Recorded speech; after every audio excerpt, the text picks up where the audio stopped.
আমার এখানে ঝাড়ু দিত আজ থেকে প্রায় 30 বছর, তাদের ঝাড়ুটা পর্যন্ত কেড়ে নিয়ে যাওয়া হয়েছে। আমার এখানে কোনো সিকিউরিটি নেই, আমার সিকিউরিটি চাই না।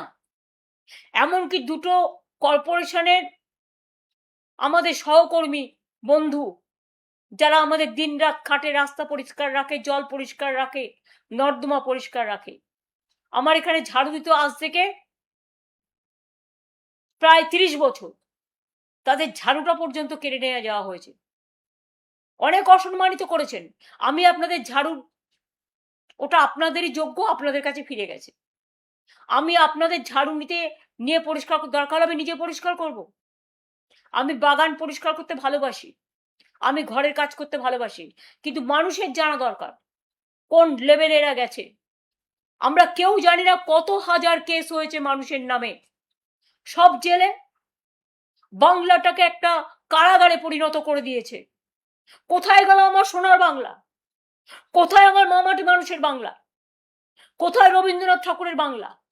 কোথায় নজরুলের বাংলা? কোথায় বিদ্যাসাগরের বাংলা? কোথায় রাজা রামমোহন রায়ের বাংলা? কোথায় নেতাজি সুভাষচন্দ্র বোসের বাংলা? কোথায় সম্প্রীতির বাংলা? কোথায় সংস্কৃতির বাংলা? ক্ষমতা এসে সব গৌরীকরণ, মাথা থেকে পা পর্যন্ত। অন্যদের বলছে চোর, আর তোমরা তো নিজেরাই এই সরকারে ছিলে বাবা প্রায় 11 বছর। তার আগেও বাবা এমপি, তুমি এমপি, বাবা মন্ত্রী কেন্দ্রীয় সরকারের তৃণমূল কংগ্রেসের দৌলতে। তখন তোমরা কিচ্ছু করো, ভাজা মাছটা উল্টে খেতে জানো না। আজকে যত দোষ নন্দ ঘোষ, তোমার বিজেপি এমএলএ গিয়ে বসছে বিডিওর চেয়ারে, বিজেপি এমএলএ গিয়ে বসছে আইসির চেয়ারে। এটা কি তাদের কাজ? না পুরো ফান্ড সাজিয়ে বসেছে, টেবিল সাজিয়ে বসেছে, এত টাকা দাও, অত টাকা দাও, টাকার বান্ডিল গোনা হচ্ছে। আর কে বলছে মাফিয়াদের কথা? যারা মাফিয়াদের সবচেয়ে বেশি মদত দিয়েছেন, খুন খারাপিতে মদত দিয়েছেন, চুরি ডাকাতিকে মদত দিয়েছেন, ব্রিজমোহন কেসে বক্সার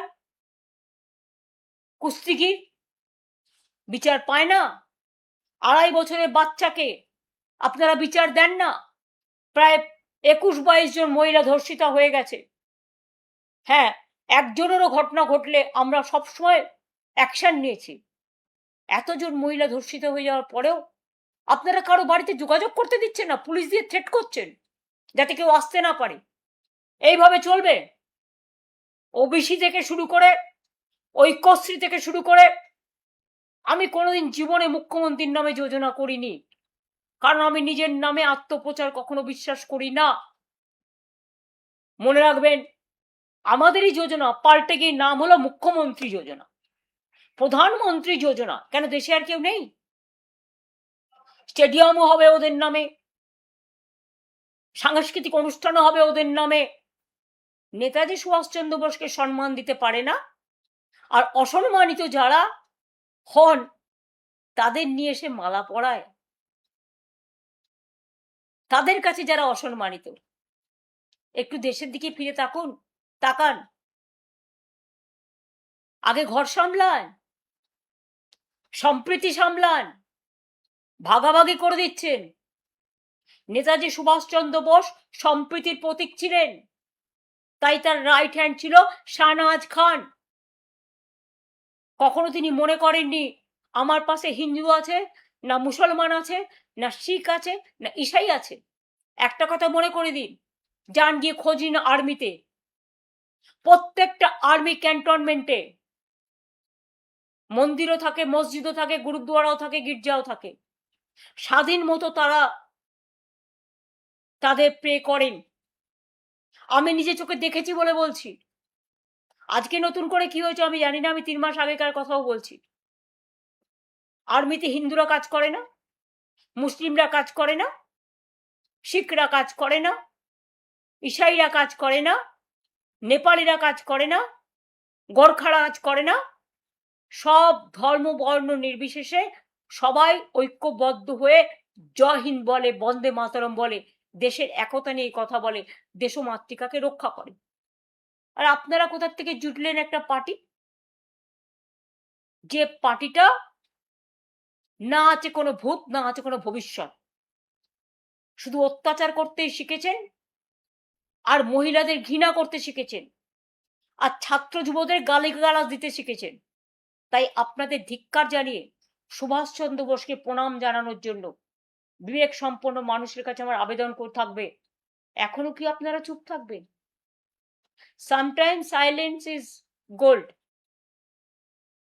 কিন্তু মনে রাখবেন কখনো কখনো সময় আসে যখন সব বাঁধ ভেঙে যায়, শুধু কারাগার সামনে দাঁড়ায়, তখন কিন্তু নদী পথ গতিরোধ করা যায় না, নদী কিন্তু আপন পথে এগিয়ে চলে।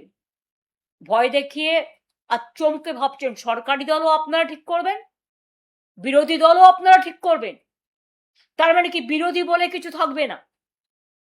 এটা লজ্জাস্কর নয়, এটা নিন্দার ঝড় উঠবে আগামী দিন। অপেক্ষা করুন, ভবিষ্যৎ দেখাবে, এটাই ভবিতব্য। আর আমায় আপনারা যত আটকাবার চেষ্টা করবেন, আমি আরো দ্বিগুণ ভাবে ঘুরে দাঁড়াবো, কারণ আমি ছাত্র রাজনীতি করে এসছি, যুব রাজনীতি করে এসছি। আজও ছাত্র যুবর হয়ে লড়াই করার মানসিকতা এবং অধিকার আমার আছে। মানুষ বিপদে পড়লে তাদের পাশে থাকা আমার অধিকার এবং কর্তব্য। আমি চেয়ারকে কেয়ার করি না, আমি মানুষকে কেয়ার করি, এটা মাথায় রাখবেন ভালো করে। আপনাদের মগজে বিষবৃক্ষ, কিন্তু আমাদের মগজে সম্প্রীতির বৃক্ষ, এটা মাথায় রাখবেন। এক জাতি এক প্রাণ একতা, এদেশ আমাদের বিধাতা, আমরা সবাইকে নিয়ে